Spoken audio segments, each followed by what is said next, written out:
Hello, ladies and gentlemen. Welcome back to Grizzly Bear Sim's YouTube channel, and welcome back to Thornton Farm Revisited series, episode number 3. And that was a wonderful lunch. Let's crank our time back up there.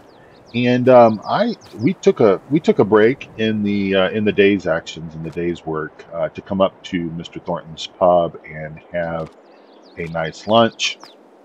And I want to introduce you to my brand new field hand. His name is Abner.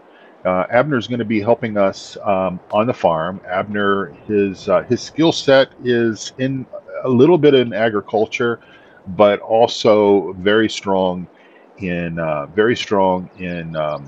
equipment maintenance. So he is going to be taking on some of the responsibilities of keeping our machinery current. I'm going to still make Smithy wash everything, but we don't let Smithy near the garage, the shop at all, because well, he can change the oil in a lawnmower, but we don't dare let him do anything with the tractors or the combine or anything like that.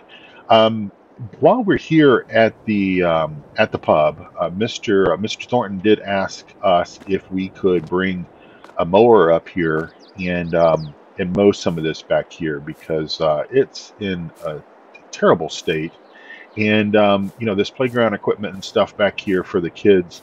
Well, the kids are kind of scared to come back here and play around the merry-go-round here and the other swings and stuff like that. So in due time, we're going to get up here and get that done, and I'll show you what I think we're going to try to use to get it done. Mr. Thornton called up the dealership and they brought out a demo model for us to check out, and I'll show that to you once we get back to the main farm. Now, in episode number 2, you might remember that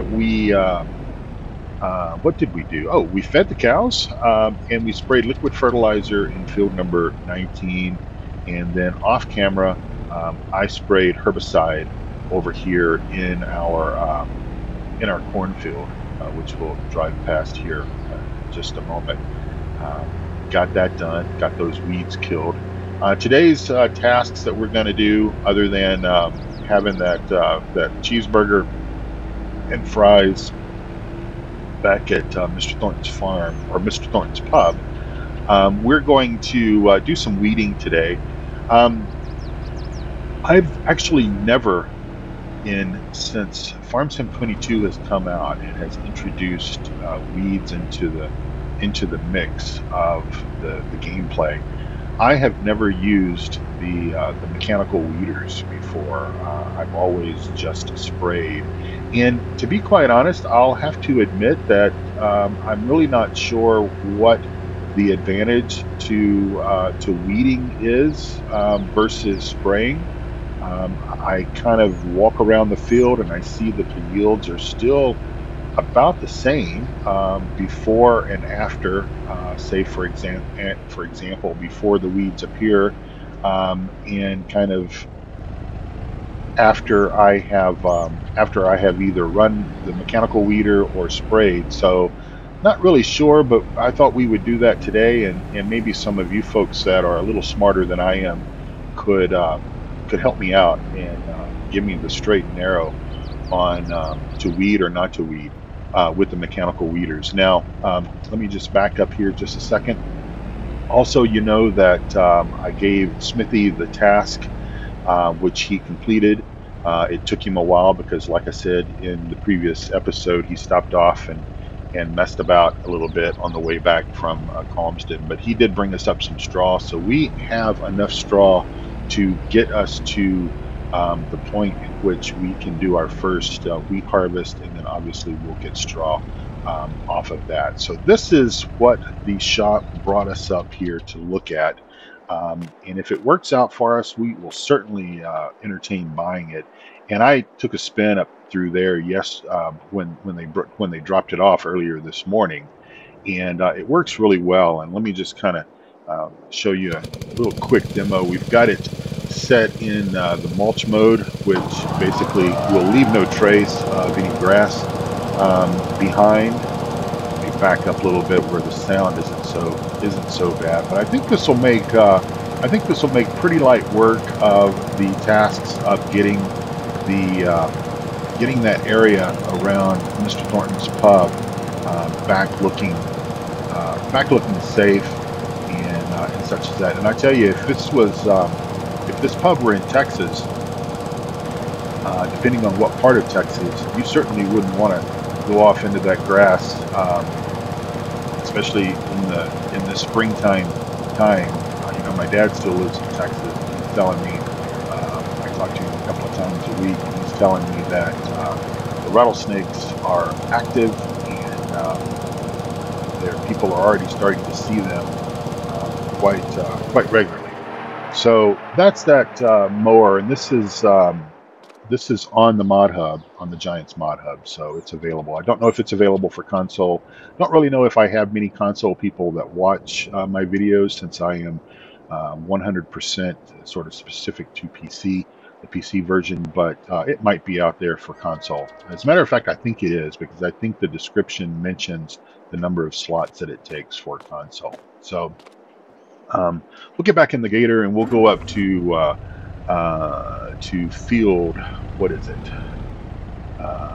Field number 5, which is our soybean field that we have been kind of working on since we've returned back to the land of YouTube and have started filming episodes on this wonderful map. Hope everyone is having a wonderful day. I really mean that. Wherever you might be, whatever neck of the woods you live in, I hope that you are doing well and having a good time, and having a good time on your virtual farms. If you care to, I'd love to know what you're playing, what maps you're playing. Leave comments in the comment for the video, and I read those comments. As I said, I think in episode number 2 I talked about comments. I read those. I read each and every one of those, and I do try to respond as much as I have the time. Sometimes as I get producing more videos, sometimes the comments do get a little overwhelming, but in any event, I always do try to leave a thumbs up or a heart or something like that. But I do try to answer. So if we look at the area that I've already run this mechanical weeder through, I'm seeing yield potential at 100%, expected yield 92%. I think that's down because there are still some weeds that are here that the mechanical weeder does not sort out. So I'm guessing that in this case I would run the sprayer across this, and I'm guessing, you know, in my limited knowledge of the mechanical weeder and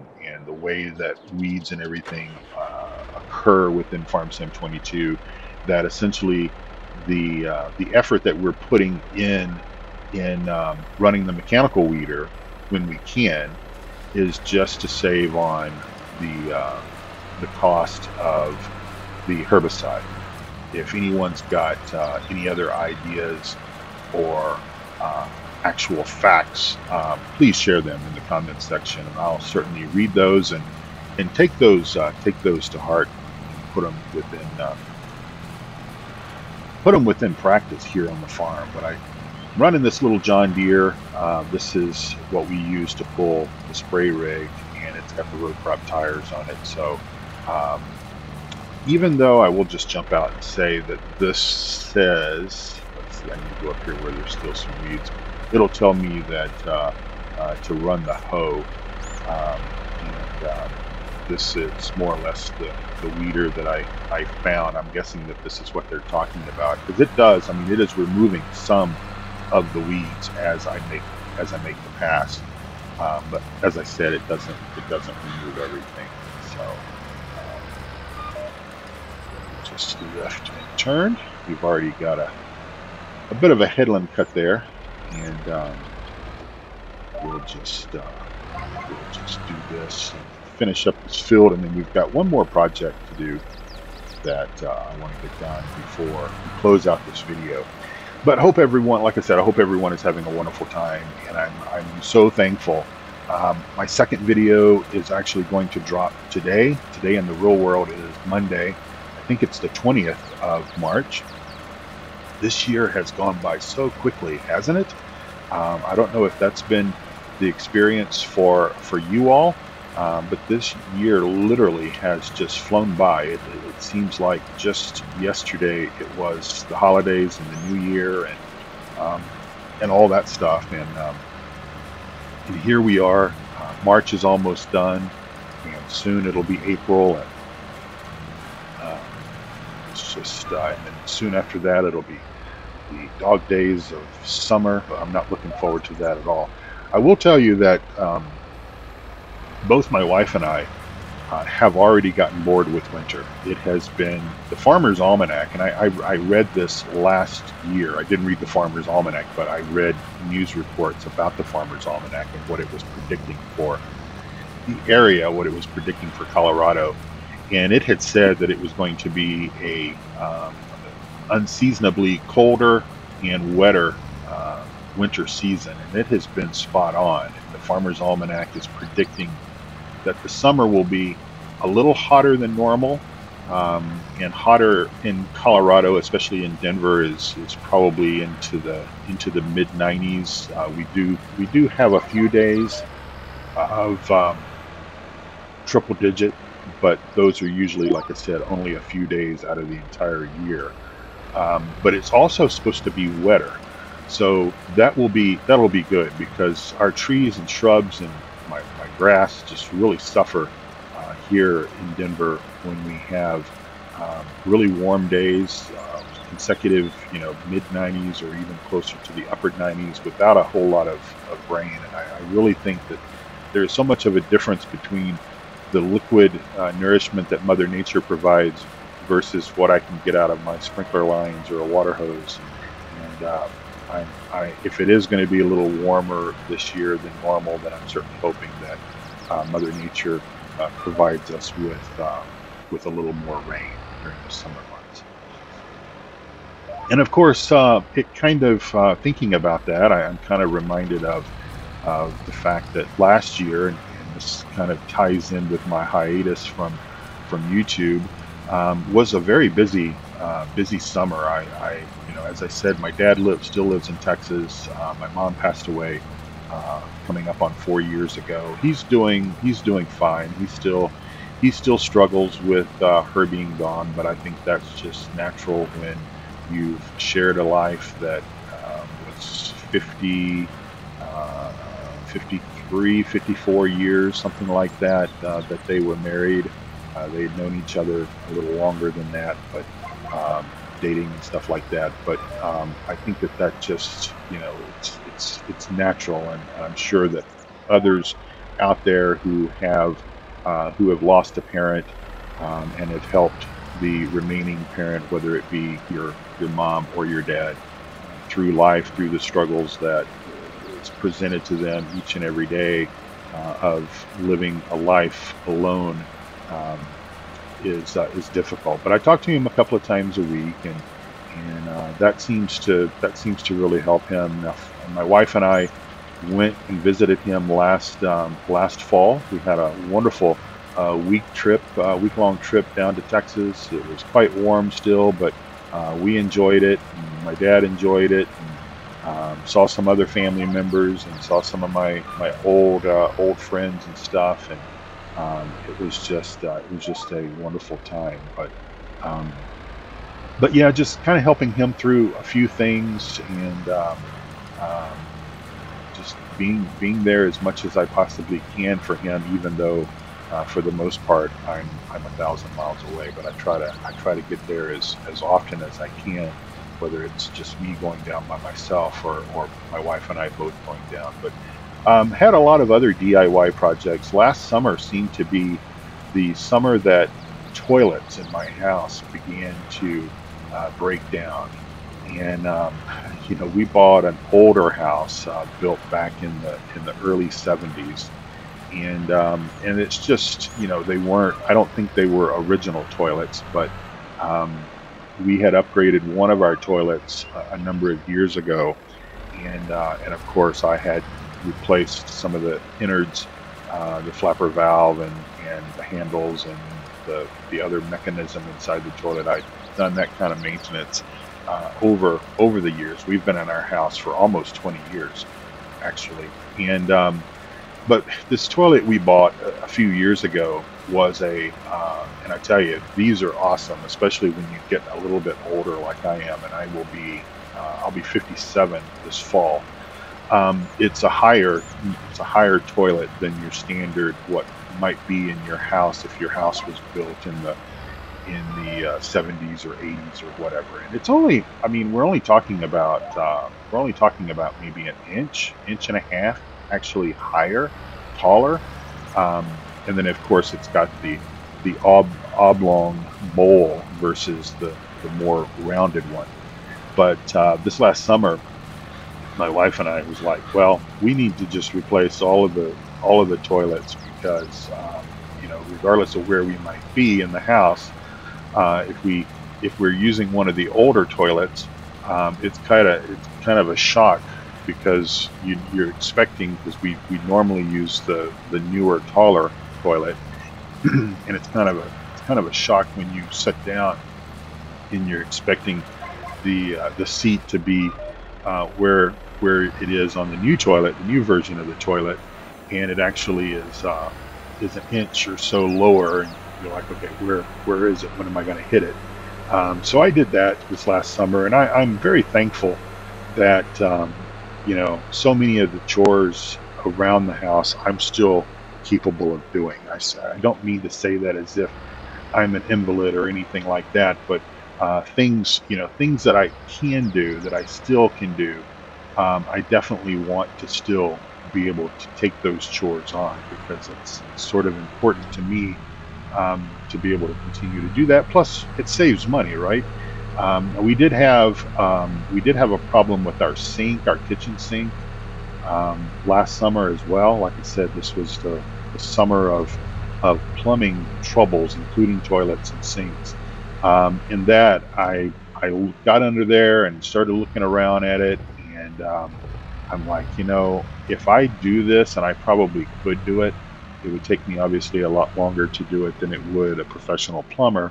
But I'm probably going to be in the bed for a few days afterwards, just simply because of the way that you've got to maneuver yourself into under the kitchen sink cabinet and cupboard and everything to be able to actually get to the the the the pipes and stuff that I needed to address. And I'm like, I'm gonna call somebody. So we called somebody out. But that was a lot of what we did, or at least what I did last summer. And it just like a little bit every few days, and just keep moving the chains along. And pretty soon, I think we'll have almost a brand new house, at least on the inside, with the exception of the exterior stuff. Um, but all right. So anyway, our next, and we're coming up on about 20 minutes here, and I like to keep my videos in uh, the 25 to 30-minute range. Now, this shed, one thing about this map that it has all. I mean, we are not wanting for shed space on this map at all, on this farm.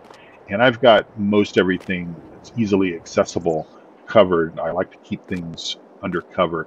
This I'm kind of envisioning as our cold storage, maybe. It's awfully big for it to be cold storage, especially for this. But obviously our greenhouses produce a fair amount of product, and we're very pleased about that because it adds extra income to the farm. It allows us to grow things. It allows us to grow things, out of season, like tomatoes and lettuce and strawberries. And of course, our honeybees are constantly buzzing around and producing some of that good, Cotswolds honey that everyone loves. And we're just going to take this over to, let's see, where are we going to take it?